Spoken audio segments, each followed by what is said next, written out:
Fala rapaziada, hoje falaremos de um dos episódios mais macabros de Hora de Aventura e sinceramente eu não dava nada pra esse episódio, eu achava que ele era só bizarrinho e macabro porque sim, mas na verdade, reassistindo ele nos dias de hoje, eu posso ver que ele é bem mais profundo do que só um terrorzinho bobo. Ele realmente tem uma mensagem por trás e eu espero que fique mais claro com essa minha análise aqui. Agora, sem mais enrolação, vamos lá. Tudo começa com o Finn e o Jake ouvindo a rádio do Start, com um podcast ou programa chamado Turno no Cemitério. Aparentemente é um programa de rádio voltado para teorias da conspiração.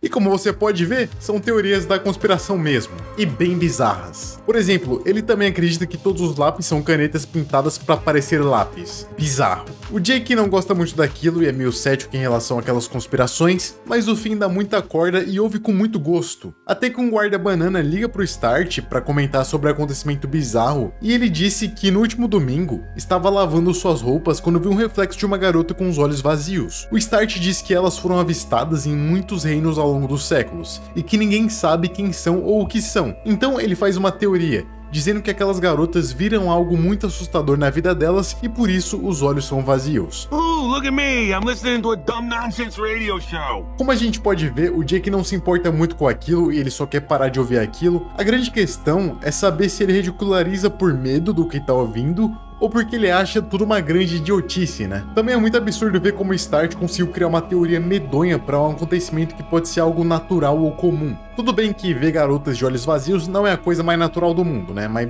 assim, a gente também não pode sair por aí criando suposições e teorias maléficas sem nem mesmo saber nada sobre essas garotas. Mas é claro que quem ouve aquele rádio tem uma predisposição para gostar desse tipo de coisa, afinal o público-alvo daquele rádio são os maluquinhos da cabeça doidão da cachola mesmo, né? O Finn pergunta pro Jake como ele pode suspeitar de algo assim, sendo que eles já viram o que eles já viram. Que foi muita coisa, sinceramente tem muita bizarrice em Hora de Aventura. Pra falar a verdade, tem muita bizarrice mesmo, meu Deus. Incluindo os vampiros, né? Que são criaturas absurdas. O Jake responde que pra tudo tem limite e o limite dele é o Start. E eu também tenho algumas pessoas na minha vida que eu chamo de limite e eu não sei nem se vale a pena ficar citando essas pessoas aqui, enfim. Eu só não vou pra não dar ibope e tudo mais. E você também deve ter alguma pessoa que você olha e fala, não, obrigado, absurdo demais pra mim, muito obrigado. Depois de ouvirem aquele programa de rádio, eles caminham pra casa em meio a uma floresta escura. O Finn tá claramente transtornado com tudo que ele ouviu, até porque quando você começa a consumir esse tipo de conteúdo, você realmente fica enxergando coisa onde não tem. Fica com medo das coisas e imaginando que em cada escuro tem um fantasma, e que cada barulho é o demônio vindo pra te atormentar. Esse fenômeno foi bem mais comum pra mim na minha infância. Eu vi um filme de terror e eu não conseguia mais tirar aquilo da cabeça. Por isso, eu nunca entendi essas crianças que são aficionadas por filmes e conteúdos de terror. Pra mim, nada disso faz sentido. Por que uma pessoa se humilharia a ponto de consumir algo desse tipo? Eu não sei, eu só sei que eu tenho muito pavor, de verdade, odeio terror. O Jake começa a assustar o Finn na floresta, fingindo que ele sumiu.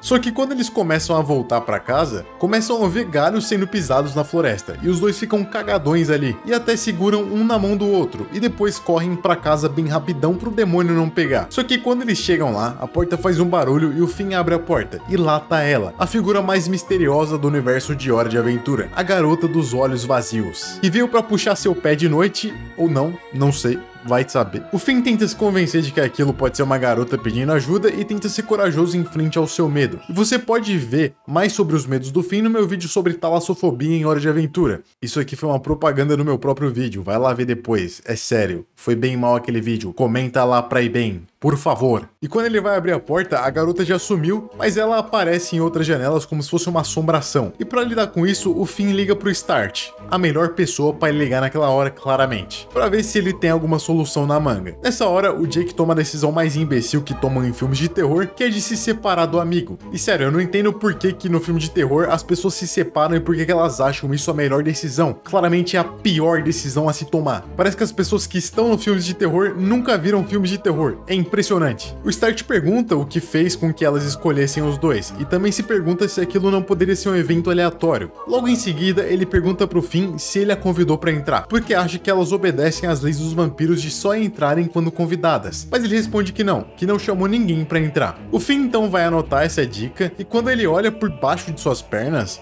encontra a garota dos olhos vazios bem às suas costas. O Jake, apesar de ter cometido o erro de ter se separado, continua vivo e nada acontece com ele. Então ele volta pro lado do Finn pra encarar aquela vil criatura. O Starch dá mais uma dica de pegar um creme pra que ela vá embora. Dica essa que não faz o menor sentido, mas mesmo assim eles acatam. Só que ao invés dela lamber o creme, ela lambe o dedo do Jake, o que por si só já é bem bizarro, sinceramente. Então o Starch percebe que aquilo não funciona e diz que deve ser uma assombração e que eles precisam tocar clarinete porque as assombrações odeiam clarinete. O que sinceramente não deve ser verdade. O que eu tô falando, eu nem acredito em assombração, pra falar a verdade. Então o Jake começa a tocar, só que a menina, ao invés de ir embora, ela começa a dançar o passinho do Romano, mano. E mais do que isso, outras garotas começam a surgir dos lugares mais inusitados, indicando que talvez elas estivessem naquela casa há mais tempo do que achavam. O Starch então diz que agora tem certeza de estar lidando com uma morta-viva e que mortas-vivas têm medo de galinha caipira. Outra coisa que não faz o menor sentido, mas tudo bem, né? Por que não ouvir o Starch? Não é nem como se ele não tivesse errado as últimas 10 vezes. E aqui ficou claro pra mim que esse episódio não se trata apenas de uma aleatoriedade sem fim sobre uma personagem mega bizarra e creepy de olhos vazios, mas sim sobre como teorias da conspiração podem mais atrapalhar do que ajudar, e que talvez se o Finn não perdesse tanto tempo conversando com o Starch sobre coisas aleatórias e soluções que não vão a lugar nenhum, talvez eles já tivessem resolvido. Ou não, né? Quem sou eu também na fila do pão? Esse episódio é sobre esse tipo de desinformação e paranoia que surgem quando a gente não tem certeza de algo. A gente simplesmente não sabe. Em vez de admitirmos que não sabemos, ficamos tentando encontrar soluções e explicações imaginárias para as coisas. É como antigamente faziam quando tinha um eclipse, por exemplo. Eles não conseguiam explicar aquilo e imaginavam que era um deus, ou sei lá, achavam inclusive que o próprio Sol era um deus. Mas ele é só uma estrela gigante, um astro, e não um ser onipotente, onipresente, onisciente, apenas o Sol. As pessoas gostam muito de colocar rótulo nas coisas, principalmente quando elas não têm certeza sobre as coisas. E por isso, quando vemos vultos, já achamos que é uma assombração, um demônio, algo do mal. Não entendemos direito o que é, e logo em seguida julgamos como maligno. Mas a verdade é que somos ignorantes demais para admitirmos que somos ignorantes. E ao invés de admitir que não sabemos, o que com certeza nos faria mais felizes, porque a ignorância é uma bênção, a gente fica com medo de admitir e piora as coisas, dando rótulos pejorativos desnecessários para as coisas, sendo que as coisas são o que elas são, não o que achamos delas. E para seguir o plano do Starch, o Jake se transforma em galinha caipira e fica olhando para as garotas, mas claramente isso não dá certo. Starchy, all your advice is made up baloney. O problema da teoria da conspiração é que ela pode fazer alguém facilmente se prejudicar feio e até se machucar, ou pior, fazer alguém perder o seu precioso tempo de vida discutindo coisas que não são reais, tipo a Terra plana. Ou Papai Noel. Vendo que com o Starch não deu certo, o Finn e o Jake decidem ir à fonte mais antiga de conhecimento, a biblioteca. Falei igual nerd agora, né? Chegando lá, eles procuram livros sobre coisas medonhas, mas acabam encontrando a princesa tartaruga, que pintou o cabelo de preto e tá bem parecida com as garotas dos olhos vazios. Ela procura informações sobre elas em uma espécie de celular / livro, sei lá. Ela diz que elas são lendas urbanas que surgiram 5 anos atrás. E o Finn se lembra que foi a época em que o Starch começou o seu programa. Logo, ele diz que elas são aqueles seres que dependem da crença das pessoas para existirem. Ele chama esses seres de tulpas, que são seres que realmente dependem da crença das pessoas para existirem. O problema disso tudo é que essa informação também veio do programa do Starch, mas até um relógio quebrado acerta 2 vezes em um dia, não é mesmo? Bom, vamos ver então se dessa vez o programa do Starch vai ganhar alguma credibilidade. O Jake, no caminho de volta para casa, começa a se perguntar o porquê eles não chamam um conselho tutelar ou os exterminadores. E sinceramente, essas são soluções bem melhores, pelo menos a solução de conselho tutelar, né? Porque a de exterminadores nem tanto. Mas é bom ver como o Jake é o mais racional dali, ele tem a cabeça no lugar e ele é bem pé no chão. Enquanto o Finn ainda encara a situação como se fosse algo muito sobrenatural. E talvez seja, tá? Talvez seja. Em Hora de Aventura, tudo é sobrenatural. Eles ficam tentando ignorar as garotas e o Bimo, sinceramente, parece que é o que melhor tá lidando com aquela situação ali. Ele tá bem relax e não tá nem ligando. I say creepy is just another label we use to distance ourselves from stuff we don't understand.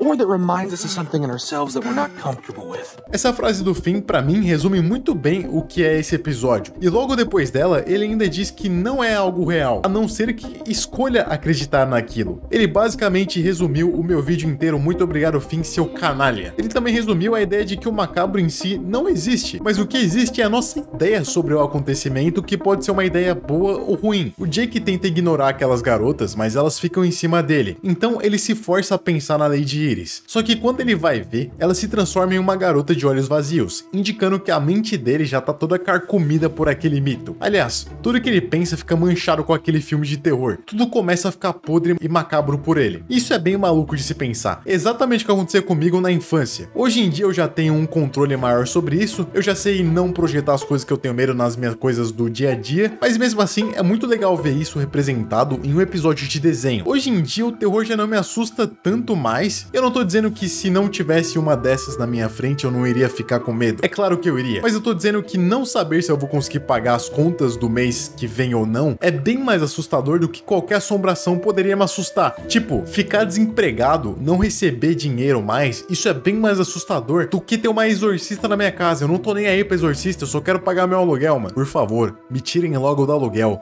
Vejam todos os meus vídeos até o final. Comentem todos os meus vídeos, por favor. Façam-me me aposentar com 25 anos. Pelo amor de Deus, eu não aguento mais. O Jake então desiste de tentar lutar contra as garotas, e isso faz com que elas se afastem e comecem a fazer coisas estranhas. A primeira coisa é tirar as lentes de contato que estavam usando. A segunda é ficarem carecas. E a terceira é desparafusar suas cabeças dos seus corpos de um modo bem estranho e enigmático. Por último, elas se mostram uma espécie de alien do Ben 10 mega estranhos, bananoides, e voam pra fora da janela, se transformando em flores. O engraçado é que quando o Jake tava com muito medo, elas começaram a se aproximar muito mais dele, indicando que quanto mais medo você tem, mais os filha da mãe dessa assombração chega perto de você. Os dois não entendem direito o que aconteceu e ficam muito assustados, mas em contrapartida, o Bimo achou aquilo realmente bonito, mostrando mais uma vez como sua interpretação sobre um acontecimento pode ser diferente de acordo com seu ponto de vista, e mostrando mais uma vez que, apesar das teorias das conspirações estarem